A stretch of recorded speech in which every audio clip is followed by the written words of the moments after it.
আপনি তো পশ্চিমা বলয়ে আটকা পড়ে আছেন, আপনি তো স্বাধীন না। আপনি তো কমনওয়েলথভুক্ত একটা দেশ, আপনি পুরা স্বাধীন না। আপনি তো ইন্টারন্যাশনাল আদালতের অধীন, আপনি স্বাধীন না। আপনি বিশ্ব ব্যাংকের অধীন, আপনি স্বাধীন না। যেদিন কোরআন হাদিসের রাজনৈতিক আদর্শকে হৃদয়ে লালন করে ইসলামের ঝান্ডাটা তুলে ধরতে পারবেন, সেদিনই দক্ষিণ এশিয়ায় বাংলাদেশ সবচেয়ে স্বাধীন রাষ্ট্র হিসেবে তার অস্তিত্ব প্রকাশ করতে পারবে। আসুন আরেকটা বিপ্লবের প্রস্তুতি নিন। বিপ্লব যদি ধরে না রাখতে পারেন, আপনাদের কি অবস্থা হবে আমার ছাত্র বন্ধুরা? পরাজিত শক্তি থেকে আগামীর বিজয়ী শক্তিকে শিক্ষা গ্রহণ করতে হবে। ইসলাম ও মুসলমানকে চ্যালেঞ্জ করে বাংলাদেশের সংস্কৃতির বিরুদ্ধে অবস্থান নিয়ে লুটপাট দুর্নীতি করে আর ফেসিবাদের মাধ্যমে ক্ষমতায় টিকে থাকা যায় না। বীর বাঙালি রাজনৈতিকভাবে তত সচেতন না হলেও ইসলাম, মুসলমান ও দেশ বিরোধী কোনো চক্রান্তকে কখনো প্রশ্রয় দেয় নাই, ভবিষ্যতেও দিবে না ইনশাআল্লাহ। এখন আপনাদের বিপ্লবের পক্ষে আপনাদেরকে একটা লিগ্যালিটি অর্জন করতে হবে যে এই বিপ্লবে যারা অংশগ্রহণ করেছে সকল ছাত্র, তারা বীরের মর্যাদা তাদেরকে দিতে হবে। আর এমন একটি সংবিধানে আইন আসতে হবে, ভবিষ্যতে কোন ট্রাইব্যুনাল গঠন করে আমার ছাত্র ভাইদেরকে, বৈষম্য বিরোধী ছাত্র আন্দোলনের যারা নেতৃত্ব দিয়েছে, তাদেরকে অসম্মান বা শাস্তির আওতায় আনা যাবে না। এই গ্যারান্টিটা নেন আপনারা। আপনাদের কল্যাণে এই কথাটা বলতে আমি বাধ্য হলাম। কিন্তু বিপ্লব বাকি আছে। সেই বিপ্লব হবে সত্যের পক্ষে, সেই বিপ্লব হবে ইসলামের পক্ষে। সেই বিপ্লব যদি হতে হয়, আপনাকে ইমানদার হতে হবে, চরিত্রবান হতে হবে, যোগ্য নাগরিক হতে হবে। আর সেটা আপনাকে শিখায় রমাদানুল মোবারকের তাকওয়া। আর রসদ যোগাতে হবে আপনাকে কোরআন এবং সুন্নাহ থেকে। এটাই রমজানের মূল শিক্ষা। আমরা তা হৃদয়ে লালন করব বলে আশা করি ইনশাআল্লাহ। ফেসিবাদ বিরোধী আন্দোলনে বাংলাদেশের সেরা সেরা বিশ্ববিদ্যালয়গুলোর মধ্যে যে বিশ্ববিদ্যালয়ের অবদান ছিল বিপ্লবী, সেটা ওই কলেজগুলোর একটা হচ্ছে ঢাকা কলেজ। এটা ইতিহাসে নাম লেখা হয়ে গেছে ঢাকা কলেজের। ইনশাআল্লাহ এই ইতিহাস ঐতিহ্যকে ধরে রাখার দায়িত্ব ঢাকা কলেজের মেধাবী শিক্ষার্থীদের। ইন্নাল হামদুলিল্লাহ ওয়াসসালাতু ওয়াসসালামু আলা মুহাম্মদ ইবনে আব্দুল্লাহ নবিয়্যিল্লাহ রাসূলিল্লাহ সাল্লাল্লাহু আলাইহি ওয়াসাল্লাম আল্লাযী বাল্লাগার রিসালাহ ওয়া আদ্দাল আমানাহ ওয়া কাশাফাল গুম্মাহ ওয়া নাসাহাল উম্মাহ ওয়া আরশাদা জামিআন নাসি তরিকার রুশদি ওয়াল হিদায়াহ আল্লাযী আকমালাল্লাহু বিহি কসরান নুবুওয়াহ আয় খাতামাল্লাহু বিহি নুবুওয়াহ ওয়া হাকামান লা নাবিয়্যা বা'দাহ ওয়া আ'লানা ফিল কুরআনি বিল বুরহান আন্না মুহাম্মাদান সাল্লাল্লাহু আলাইহি ওয়াসাল্লাম খাতামুন নবিয়্যিন ওয়াল মুরসালিন ক্বাবলা 15 সানাহ আম্মা বা'দ। ফাআউযু বিল্লাহি মিনাশ শাইতানির রাজীম। বিসমিল্লাহির রাহমানির রাহিম। ইন্না আকরামাকুম ইনদাল্লাহি আতকাকুম। وقال رسول الله صلى الله عليه وسلم بني الإسلام على 5: شهادة أن لا إله إلا الله وأن محمد رسول الله صلى الله عليه وسلم وإقام الصلاة وإيتاء الزكاة والحج وصوم رمضان أخرجه البخاري في الصحيح। বৈষম্য বিরোধী ছাত্র আন্দোলন ঢাকা কলেজের বীর বাংলার বীর সন্তানদের কর্তৃক আয়োজিত রমজানের আত্মশুদ্ধি ও অর্থশুদ্ধি শীর্ষক আজকে ঢাকা কলেজের অডিটোরিয়ামে আয়োজিত এই মহতী মাহফিলের সম্মানিত সভাপতি, সম্মানিত অতিথিবৃন্দ এবং আমার প্রাণপ্রিয় ছাত্র ভাই ও বন্ধুগণ, সকলকে আমার পক্ষ থেকে হৃদয় নিংড়ানো ভালোবাসা, শুভেচ্ছা এবং অভিনন্দন জ্ঞাপন করছি। আল্লাহ সুবহানাহু ওয়া তাআলা গোটা বিশ্ব মানবতার কল্যাণে তার আখিরি নবী মুহাম্মদ সাল্লাল্লাহু আলাইহি ওয়াসাল্লামের মাধ্যমে সর্বশ্রেষ্ঠ কুদরত নেয়ামত 30 পারা কোরআন নাজিল করেছেন এই রমজান মাসে। যে মাসটি নামটাই রমাদান, আরবিতে রামিদা ইয়ারমাদো, রামাদা হচ্ছে জ্বালানো, পোড়ানো, জলসানো। যেভাবে আগুনে জ্বালিয়ে আকরিক লোহা থেকে খাঁটি লোহাকে নিষ্কাশন করা হয়, আগুনে জ্বালিয়ে যেভাবে আকরিক থেকে স্বর্ণকে খাঁটি বিশুদ্ধ স্বর্ণ করা হয়, ইমানদার এই রমাদানুল মোবারকে পরিপূর্ণ ইমান ও এহতেসাবের সাথে সিয়াম সাধনা করে তার গুনাহগুলোকে জ্বালিয়ে পুড়িয়ে উন্নত চরিত্রের অধিকারী একজন খাঁটি মমিন হতে পারে। সেজন্যই এ মাস হচ্ছে রমাদানুল মোবারক। এ মাসটির মর্যাদা, শ্রেষ্ঠত্ব বেড়ে গিয়েছে। আল্লাহ তাআলা কোরআন কারীম নাজিল করেছেন এই মাসে। কোরআনে কারীম আল্লাহ তাআলা ইরশাদ করেছেন, শাহরু রমাদান আল্লাযী উনজিলা ফীহিল কুরআনু হুদাল লিন-নাস।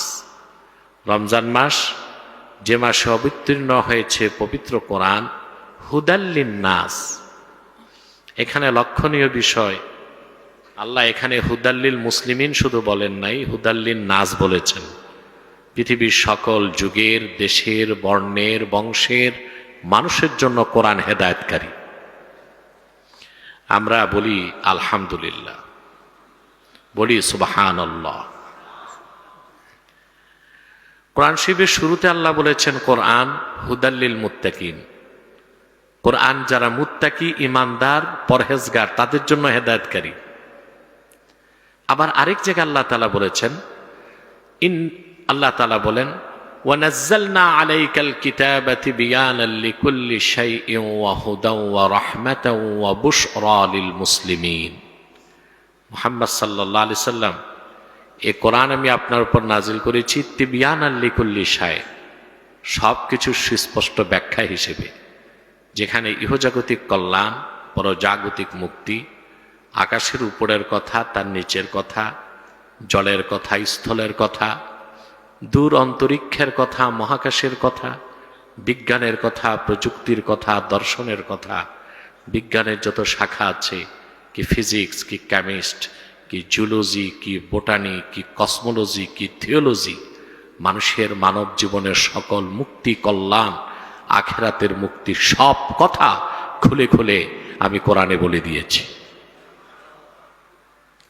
তিবয়ানাল লিকুল্লি শাই, সবকিছু সুস্পষ্ট ব্যাখ্যা কোরআন।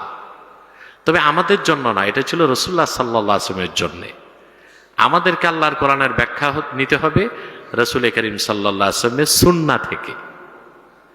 এটা ভিন্ন লেকচার বা আলোচনায় আছে, আপনারা দেখতে পাবেন। তা আল্লাহ এক জায়গায় বললেন কোরআন হচ্ছে হুদাল্লিল মুত্তাকিন, খাঁটি মুমিনদের, মুসলিমদের জন্য হেদায়েতকারী, মুত্তাকিদের জন্য। আরেক জায়গায় বললেন হুদাল্লিল মুসলিমিন, সকল মুসলিমদের জন্য হেদায়েতকারী। আর সূরা বাকারার এই আয়াতে বললেন হুদাল্লিন নাস, গোটা মানব জাতির জন্য হেদায়েতকারী।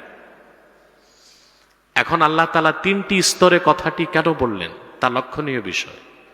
শুরুতেই বলতে পারতেন আলিফ লাম মিম যালিকাল কিতাব লা রাইবা ফীহি হুদাল্লিন নাস, এ কোরআন সকল মানুষের জন্য হেদায়েতকারী।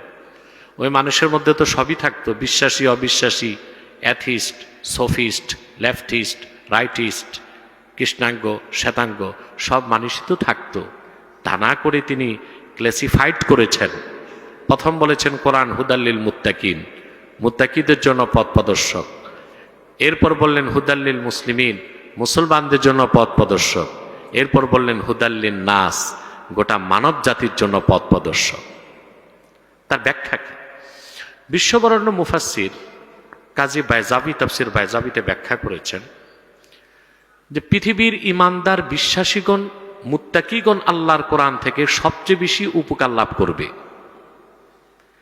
তারপর উপকার লাভ করবে মুসলিমগণ, তারপর উপকার লাভ করবে বাকি মানব জাতি।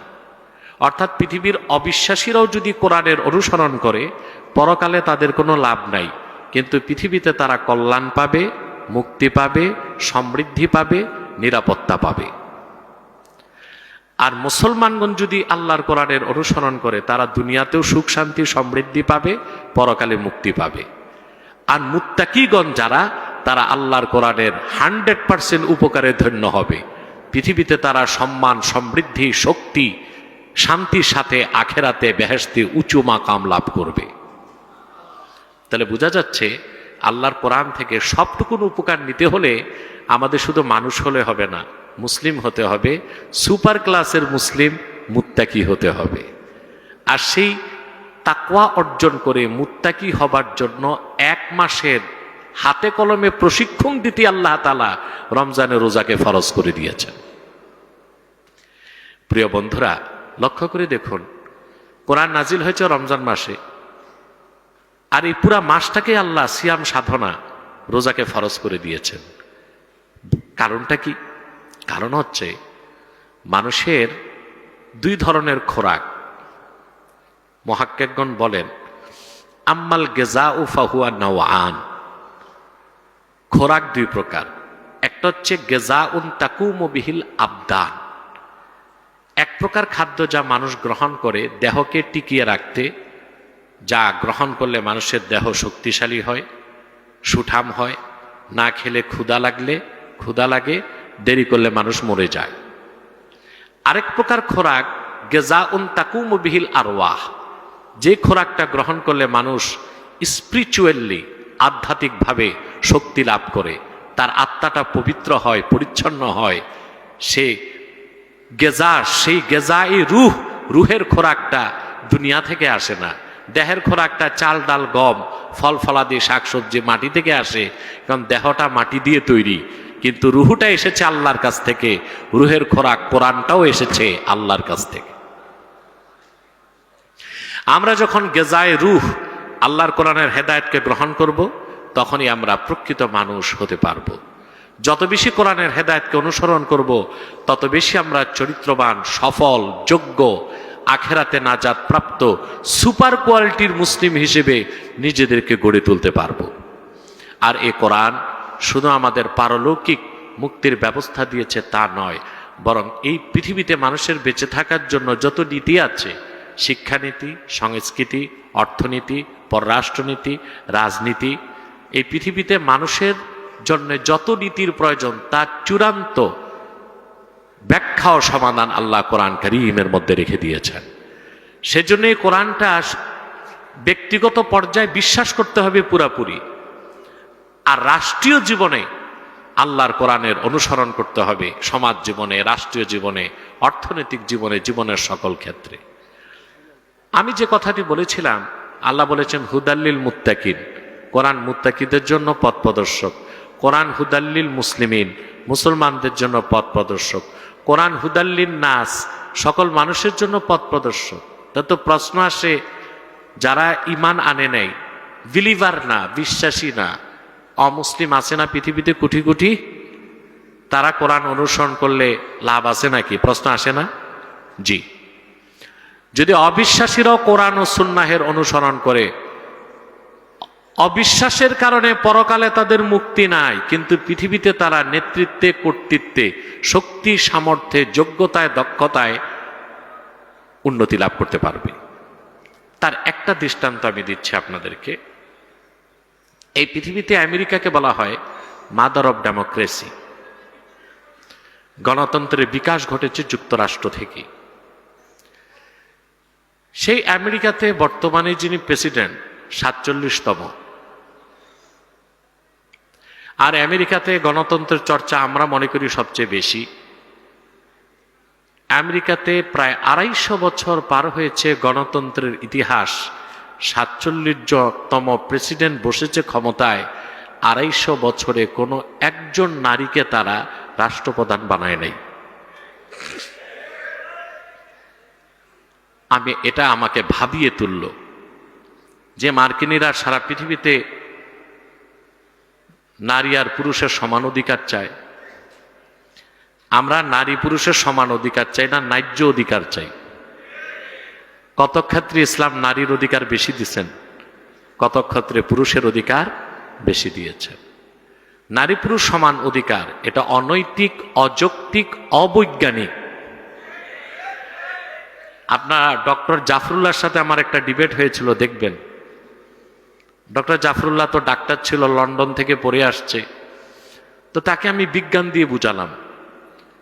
মেডিকেল সায়েন্স বলে একজন ম্যাচিউরড মেল এবং ম্যাচিউরড ফিমেল, প্রাপ্তবয়স্ক পুরুষ আর প্রাপ্তবয়স্কা মহিলার মধ্যে ফিজিক্যাল এবং সাইকোলজিক্যাল 15টা পার্থক্য আছে। সৃষ্টিগতভাবেই পার্থক্য আল্লাহ দিয়ে রাখছেন, তা আপনি কিভাবে সমান অধিকার প্রতিষ্ঠা করবেন? সম্ভব না তো। একজন প্রাপ্তবয়স্ক পুরুষের মাথায় মগজের কোয়ান্টিটি হচ্ছে 60 ড্রাম, আর একজন প্রাপ্তবয়স্কা মহিলার মাথায় মগজের কোয়ান্টিটি হচ্ছে 40 ড্রাম। সৃষ্টিগতভাবেই তো 20 ড্রাম মগজ কম।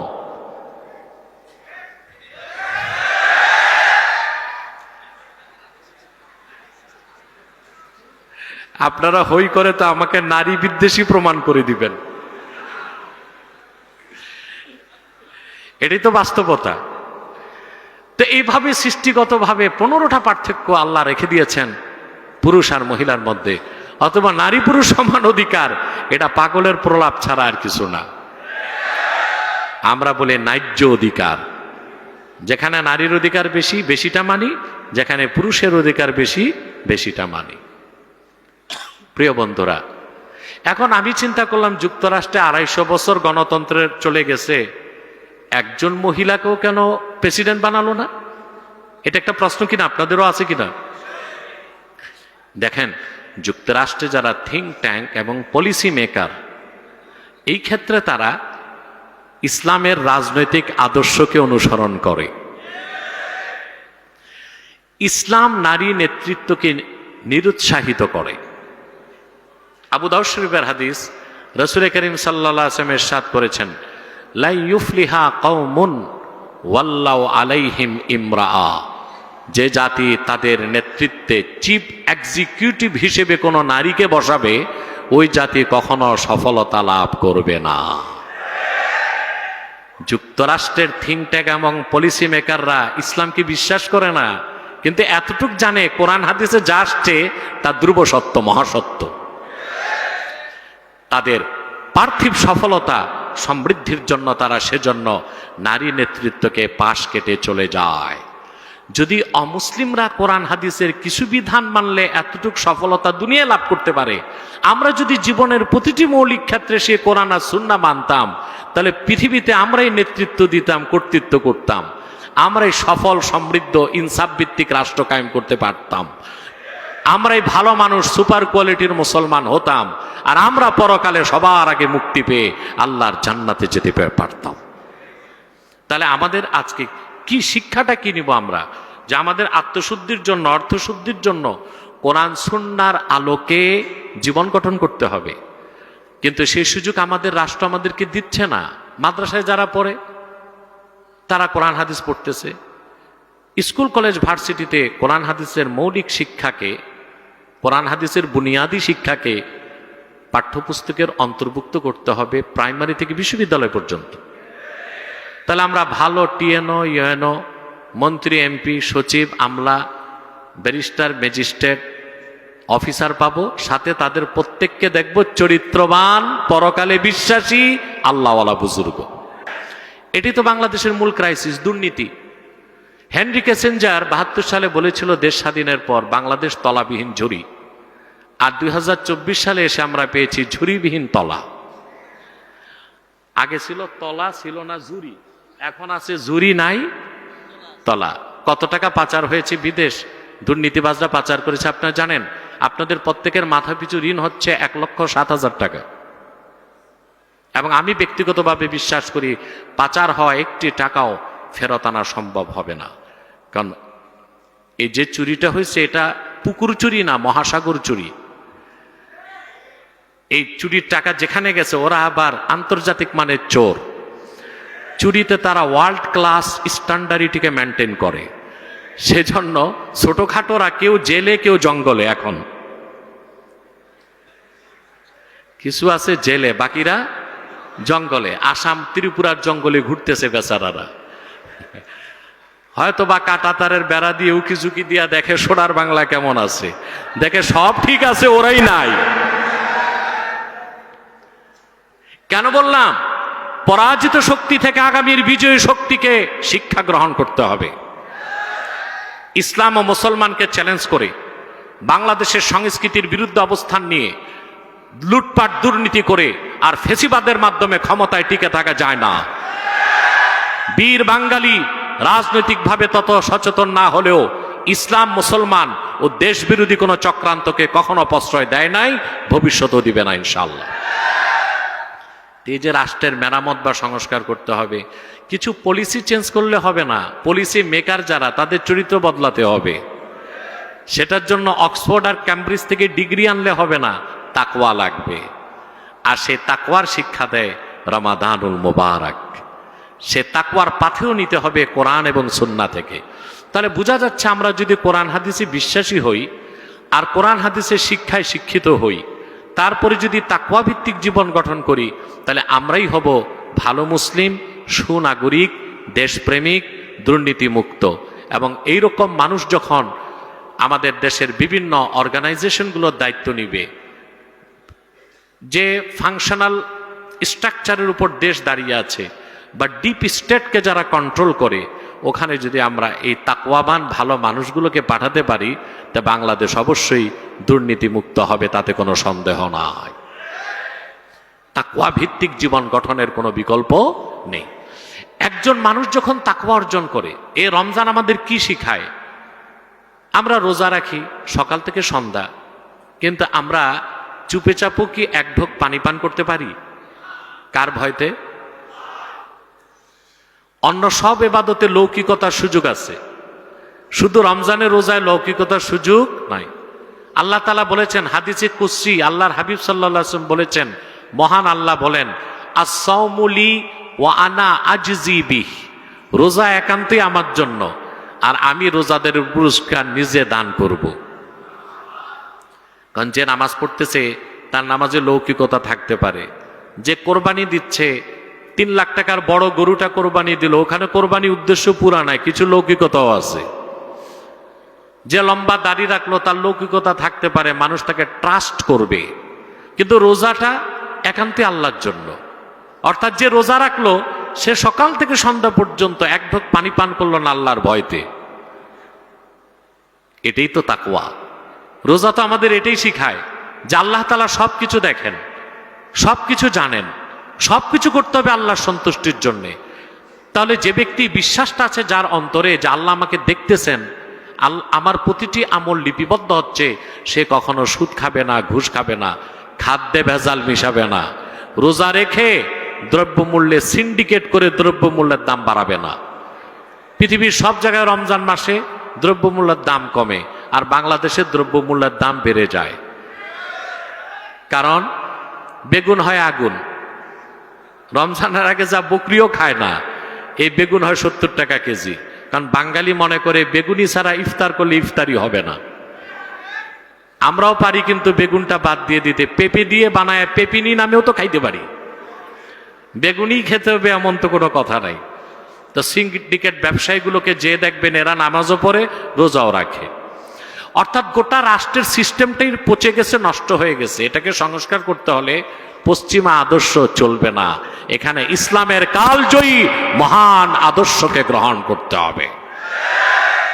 কোরআন ও সুন্নাহর নীতি গ্রহণ করলেই বাংলাদেশকে মেরামত করা সম্ভব হবে। এই মহাসত্য যতদিন ছাত্র সমাজ ও দেশের রাজনীতিবিদগণ না বুঝবে, ততদিন পর্যন্ত বাংলাদেশকে এই কথিত গণতন্ত্র সুস্পষ্ট মুক্তি ও স্থায়ী কল্যাণ এনে দিতে পারে না। আমার কাছে একজন শীর্ষ সমন্বয়ক গিয়েছিলেন, আমার স্নেহধন্য, আমি নামটা বললাম না। আমি তাকে বলেছি, আপনারা কি রকম রাষ্ট্র বানাতে চান? বলে এমন একটা রাষ্ট্র, স্বপ্নের রাষ্ট্র। আমি বললাম, স্বপ্নের রাষ্ট্র করতে লাগবে স্বাধীন পররাষ্ট্রনীতি। তা কি করতে পারবেন? ভারতের আধিপত্য থেকে বাংলাদেশ মুক্ত হয়েছে, কিন্তু পশ্চিমা আধিপত্যের দিকে বাংলাদেশ যদি যায়, তাহলে কি বাংলাদেশের স্বাধীন পররাষ্ট্রনীতি থাকবে? আমি বলেছি যে স্বপ্নের বাংলাদেশ চান, সেজন্য একটি সাস্টেইনেবল ইকোনমি, একটি ট্যাক্সই অর্থনীতি লাগবে। প্রচলিত অর্থনীতি কি ট্যাক্সই অর্থনীতি দিতে পারবে? পারবে না। সেটা পারবে যাকাত ভিত্তিক অর্থনীতি। স্বাধীন পররাষ্ট্রনীতির জন্য দরকার জনগণের ইচ্ছার প্রতিফলন, কিন্তু সেই সুযোগ তো নাই আপনার। আপনি তো পশ্চিমা বলয়ে আটকা পড়ে আছেন, আপনি তো স্বাধীন না। আপনি তো কমনওয়েলথভুক্ত একটা দেশ, আপনি পুরা স্বাধীন না। আপনি তো ইন্টারন্যাশনাল আদালতের অধীন, আপনি স্বাধীন না। আপনি বিশ্ব ব্যাংকের অধীন, আপনি স্বাধীন না। যেদিন কোরআন হাদিসের রাজনৈতিক আদর্শকে হৃদয়ে লালন করে ইসলামের ঝান্ডাটা তুলে ধরতে পারবেন, সেদিনই দক্ষিণ এশিয়ায় বাংলাদেশ সবচেয়ে স্বাধীন রাষ্ট্র হিসেবে তার অস্তিত্ব প্রকাশ করতে পারবে। আসুন আরেকটা বিপ্লবের প্রস্তুতি নিন। বিপ্লব যদি ধরে না রাখতে পারেন, আপনাদের কি অবস্থা হবে আমার ছাত্র বন্ধুরা? থাকতে পারবেন বাংলাদেশে? নিরাশ হবেন না। কোন অপশক্তি আপনাদের গায়ে হাত দিবে, আলেম সমাজ তা মেনে নিবে না। আমরা আছি, আমরা দেশ ছাড়তে পারবো না, আমরা কল্লাও বেচতে পারবো না, আল্লাহর দিনের জন্য কল্লা দিতে পারবো। অন্যরা পারচেজ হতে পারে, কল্লা বিক্রি করতে পারে, বেচা কেনা চলতেছে তো এখন, জানেন আপনারা, সচেতন আপনারা। আমরা পারি না। আমাদের গলায় ফাঁসি দিলে এই দাড়িতে খুর লাগাতে পারবো না, আমাদের কপালে বুলেট মারলে আমরা এই টুপিটা খুলতে পারবো না। এটা নিয়েই বেঁচে থাকতে চাই, ইসলামের আদর্শকে বুকে লালন করে বেঁচে থাকতে চাই। কিন্তু আপনারা কতটুক রিস্কে পড়ে আছেন জানেন? আপনাদেরকে সহজ একটা উদাহরণ দিচ্ছি আমি। ৭১ সালে পাক বাহিনীকে প্রতিরোধ করা হয়েছে না? আবার এদেশে মুক্তিযোদ্ধারা বিশেষ কারণে অনেক রাজাকারকে হত্যা করছে না? কিন্তু কোন মুক্তিযোদ্ধার বিচার হয়েছে বাংলাদেশে? কেন? সেটা বিপ্লব ছিল। কি ছিল? সফল বিপ্লব। এখন আপনাদের বিপ্লবের পক্ষে আপনাদেরকে একটা লিগ্যালিটি অর্জন করতে হবে যে এই বিপ্লবে যারা অংশগ্রহণ করেছে সকল ছাত্র, তারা বীরের মর্যাদা তাদেরকে দিতে হবে। আর এমন একটি সংবিধানে আইন আসতে হবে, ভবিষ্যতে কোন ট্রাইব্যুনাল গঠন করে আমার ছাত্র ভাইদেরকে, বৈষম্য বিরোধী ছাত্র আন্দোলনের যারা নেতৃত্ব দিয়েছে, তাদেরকে অসম্মান বা শাস্তির আওতায় আনা যাবে না। এই গ্যারান্টিটা নেন আপনারা। আপনাদের কল্যাণে এই কথাটা বলতে আমি বাধ্য হলাম। কিন্তু বিপ্লব বাকি আছে। সেই বিপ্লব হবে সত্যের পক্ষে, সেই বিপ্লব হবে ইসলামের পক্ষে। সেই বিপ্লব যদি হতে হয়, আপনাকে ইমানদার হতে হবে, চরিত্রবান হতে হবে, যোগ্য নাগরিক হতে হবে। আর সেটা আপনাকে শিখায় রমাদানুল মোবারকের তাকওয়া। আর রসদ যোগাতে হবে আপনাকে কোরআন এবং সুন্নাহ থেকে। এটাই রমজানের মূল শিক্ষা। আমরা তা হৃদয়ে লালন করব বলে আশা করি ইনশাআল্লাহ। প্রিয় ভাইরা, আপনাদেরকে আরেকটি জরুরি কথা বলছি। দেশকে মেরামত করার জন্য আপনারা হচ্ছেন বাংলার বীর সন্তান। এখন আপনারা 15 বছরের অত্যাচার নিপীড়নের জগদ্দল পাথরকে সরিয়েছেন। আপনারা এদেশের রাজনৈতিক দলের নেতারা এখন লম্বা লম্বা বুলি আওড়ায়। ছিলেন কোথায়? লাঠির একটা পিটা খেয়েই তো হসপিটালে যে ঘুমাইছেন আপনারা। আর আমার দেশের ছাত্ররা বুক পেতে দিয়েছে বুলেটের সামনে। বাংলাদেশের ভবিষ্যৎ কি হবে তা নির্ধারণ করার পূর্ণ এখতিয়ার তাদের আছে। তাদের মতামত নিতে হবে, তাদের মতামতকে মূল্যায়ন করতে হবে। কিন্তু মতামতটা হতে হবে আপনাদের শরিয়া ভিত্তিক মতামত। এমন কোন পলিসি, এমন কোন আইন, এমন কোন আদর্শ আমাদের রাষ্ট্রের ভিত্তি হতে পারে না যা শিরকপূর্ণ, কুফরপূর্ণ। এই দিকটা আমাদেরকে অবশ্যই লক্ষ্য রাখতে হবে। আপনাদের দেশে অনেকেই ফরাসি বিপ্লবে খুব অনুপ্রাণিত হয়েছেন, ঠিক না? কিন্তু আপনারা জানেন না, ফরাসি বিপ্লবটা হয়েছে একটা মিথ্যার উপর, গ্রেট ফিয়ার, একটা মিথ্যা গুজবের উপর ফরাসি বিপ্লব হয়েছে। যে কারণে বিপ্লবটা 10 বছর পর কিছুটা সফল হলেও পরবর্তীতে নেপোলিয়ন বোনাপার্টের মাধ্যমে একনায়কতন্ত্র কায়েম হয়েছে। আমি আপনাদের যেটা বার্তা দিতে চাই, যে বিপ্লবের মাধ্যমে আপনারা ফেসিবাদ মুক্ত বাংলাদেশ করেছেন, এখনো কিন্তু আপনাদের আন্দোলন ফ্লাই করেছে, সেফ ল্যান্ডিং হয় নাই। আমি বুঝাতে পারি নাই। আপনারা বাংলাদেশকে একটা জায়গায় নিয়ে যাবার জন্য ফ্লাই করেছেন, সেফ ল্যান্ডিং হয় নাই। বিমান উপরে উঠে যাবার পর যতক্ষণ সেফ ল্যান্ডিং না হয় ততক্ষণ ক্রাশ হবার সম্ভাবনা থাকে। যে বাংলাদেশকে আপনারা যে গন্তব্যে নিয়ে যেতে চেয়েছেন, সেই গন্তব্যে আপনাদের পৌঁছাবার দায়িত্ব আপনাদের। নতুবা ক্রাশ হতে পারে, বিপ্লব ব্যর্থ হতে পারে, এখানে সিভিল ওয়ার হতে পারে, মার্শাল ল আসতে পারে, গণতন্ত্র যেটা চান আপনারা সেটার পথ রুদ্ধ হয়ে যেতে পারে, নির্বাচন ইলেকশন বন্ধ হয়ে যেতে পারে। পরিশেষে আমার নসিহত যে আপনারা একটি সত্যের উপর একটি বিপ্লব গড়ে তোলার জন্য প্রস্তুত হন। আপনারা যারা মুমিন বিশ্বাসী, ইমানকে মজবুত করুন, সহি আকীদা লালন করুন। রমজান থেকেই শিক্ষা নিন যে আমরা সংযমী, আমরা তাকওয়াবান। তাকওয়ার ভিত্তিতেই আমরা সমাজ ও রাষ্ট্রকে নির্মাণ করব ইনশাআল্লাহ। দেখুন, আরেকটা কথা বলি, আপনারা প্রত্যেকেই বাংলাদেশের কোনো না কোনো অঞ্চলের সন্তান।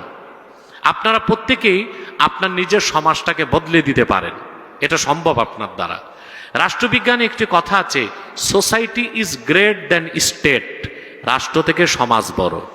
আপনারা ছাত্র সমাজ যদি আপনাদের যে আমানত দেশ জাতির প্রতি, রাষ্ট্রের প্রতি, পরিবারের প্রতি, আপনারা যদি কোরআন সুন্নাহর আলোকে নিজেরা ইমানদার হয়ে চরিত্র গঠন করে আপনাদের পরিবার সমাজকে গঠন করে একটা সুন্দর সুস্থ সমাজ আমাদের উপহার দিতে পারেন, আগামী প্রজন্ম আপনাদেরকে একটি জাস্টিস, ইনসাফপূর্ণ ইসলামী রাষ্ট্র উপহার দেবে ইনশাআল্লাহ।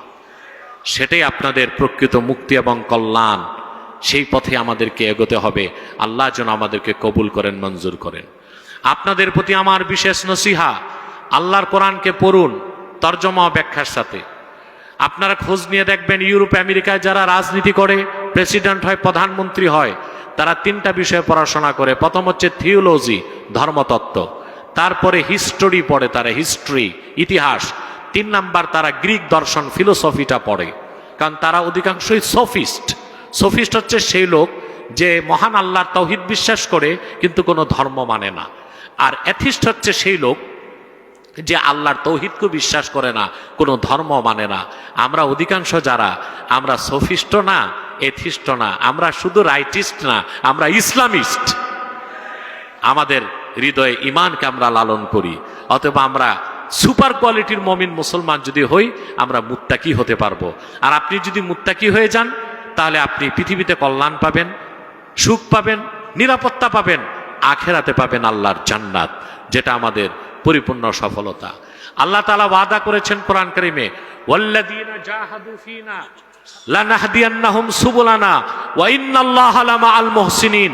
আল্লাহ কোরআনে সূরা আনকাবুতের শেষ আয়াতে ওয়াদা করেছেন, আর যে সকল মুমিন মুসলমানগণ আমি আল্লাহকে পাবার জন্য আমার দ্বীনের স্বার্থে সংগ্রাম করে, সাধনা করে, আমি আল্লাহ তাদেরকে আমার কাছে পৌঁছার জন্য সব পথ দেখাই দিব। ওয়া ইন্নাল্লাহা লামাআল মুহসিনিন, আর অবশ্যই আল্লাহ মুহসিন বান্দাদের সাথে আছে। এই মুহসিন হচ্ছে মুত্তাকিগণ, যারা মুত্তাকি তারাই মুহসিন। আপনি যদি রমজানে রোজা রেখে কোরআন হাদিসের অনুসরণ করে মুত্তাকি হতে পারেন, আল্লাহ আপনার সাথে থাকবেন। কোন অর্থে? আল্লাহ আপনাকে 4টা জিনিস পৃথিবীতে নগদ দিবেন। প্রথম হচ্ছে রাহমাত, তারপর নুসরাত, তারপর হচ্ছে ইজ্জাত, তারপর হচ্ছে কুওয়াত। আল্লাহ আপনার উপর রহমত বর্ষণ করবেন, আল্লাহ আপনাকে ইজ্জত বা সম্মান দিবেন, আল্লাহ আপনাকে সাহায্য করবেন, এবং আল্লাহ আপনাকে নিরাপত্তার ব্যবস্থা আল্লাহ করে দিবেন। কুওয়াত বা শক্তি আপনাকে দান করবেন। পৃথিবীতে যার 4টা শক্তি বেশি তাকে পরাশক্তি বলা হয়। যেমন যুক্তরাষ্ট্র, 4টা শক্তি, 4M থিওরি, 4টা শক্তি, 4M থিওরি।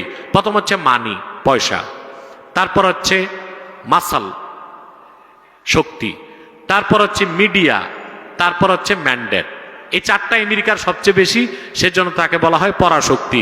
অবশ্য সে এখন ধরাশক্তিতে পরিণত হয়ে যাচ্ছে, আলহামদুলিল্লাহ। তার মানি কত? তার বর্তমান রিজার্ভ হচ্ছে $23 ট্রিলিয়ন। আর আমাদের বাংলাদেশে আছে মনে হয় $23 বিলিয়ন। তার রিজার্ভ হচ্ছে $23 ট্রিলিয়ন। তার মাসাল, পেশি শক্তি কি? তার ফাইটার আছে 2000-এর বেশি, এয়ারক্রাফট ক্যারিয়ার আছে 14টা, তার নিউক্লিয়ার উইপন আছে প্রায় 6500। এটা হচ্ছে তার মাসাল। 3 নাম্বার হচ্ছে তার মিডিয়া। আল জাজিরা ছাড়া পৃথিবীর সবগুলো স্যাটেলাইট মিডিয়া তার পকেটে। 4 নাম্বার হচ্ছে ম্যান্ডেট। পৃথিবীতে মাস্তানি করার লাইসেন্স নিতে তার বাইরে যাইতে হয় না, জাতিসংঘ তার বাড়িতেই আছে। এই 4টা শক্তি তার বেশি, তাকে আমরা বলি পরাশক্তি। আমি নামটা নিচ্ছি না, এই পরাশক্তি মধ্য এশিয়াতে যে ধরা শক্তিতে পরিণত হয়ে গেছে। এমন কিছু মানুষের কাছে যাদের পাগড়ি, দাড়ি আর AK-47 ছাড়া কিচ্ছু নাই, যাদেরকে পৃথিবীর মানুষ মোল্লা বললে চিনে, সে মোল্লাদের কাছে ধরা খেয়ে গেছে এই পরাশক্তি। কারণ মোল্লাদের মানি নাই, ম্যান্ডেট নাই, মাসেল নাই, মিডিয়া নাই, মোল্লাদের আছে স্পিরিচুয়াল পাওয়ার, ইমানি শক্তি। এটা আল্লাহ তাআলা দিয়ে থাকেন। অতএব আপনি যদি খাঁটি মুত্তাকি হন, তাহলে আল্লাহ আপনাকে ইজ্জত দিবেন, আপনাকে সম্মান দিবেন, আপনাকে রহমত দিবেন, আপনার উপর রহমত নাজিল, আপনার উপর রহমত বর্ষণ করবেন, আপনাকে আল্লাহ ইজ্জত দিবেন, আপনাকে আল্লাহ কুওয়াত দিবেন, আপনাকে আল্লাহ নুসরত করবেন। আসুন আমরা আল্লাহর কাছে এগুলো প্রত্যাশা করি, পরকালে আমরা আল্লাহর কাছে জান্নাত চাই। আল্লাহর জন্য এই মহতী উদ্যোগকে কবুল করেন। আমাদের সভাপতি যিনি আজকে এখানে উপস্থিত আছেন, অধ্যাপক A.K.M. ইলিয়াস সাহেব, যিনি ঢাকা কলেজের সম্মানিত অধ্যক্ষ, আমি তার জন্য দোয়া করি, অন্যান্য শিক্ষকবৃন্দদের জন্য দোয়া করি। ফেসিবাদ বিরোধী আন্দোলনে বাংলাদেশের সেরা সেরা বিশ্ববিদ্যালয়গুলোর মধ্যে যে বিশ্ববিদ্যালয়ের অবদান ছিল বিপ্লবী, সেটা ওই কলেজগুলোর একটা হচ্ছে ঢাকা কলেজ। এটা ইতিহাসে নাম লেখা হয়ে গেছে ঢাকা কলেজের। ইনশাআল্লাহ এই ইতিহাস ঐতিহ্যকে ধরে রাখার দায়িত্ব ঢাকা কলেজের মেধাবী শিক্ষার্থীদের। আমি এখন মুনাজাতের প্রস্তুতি নিচ্ছি। আপনাদের জন্য বৈষম্য বিরোধী ছাত্র আন্দোলন বিরাট উদ্যোগ নিয়েছে। আমি শুনে আশ্চর্য হয়ে গেছি, 1500 মানুষের ইফতার।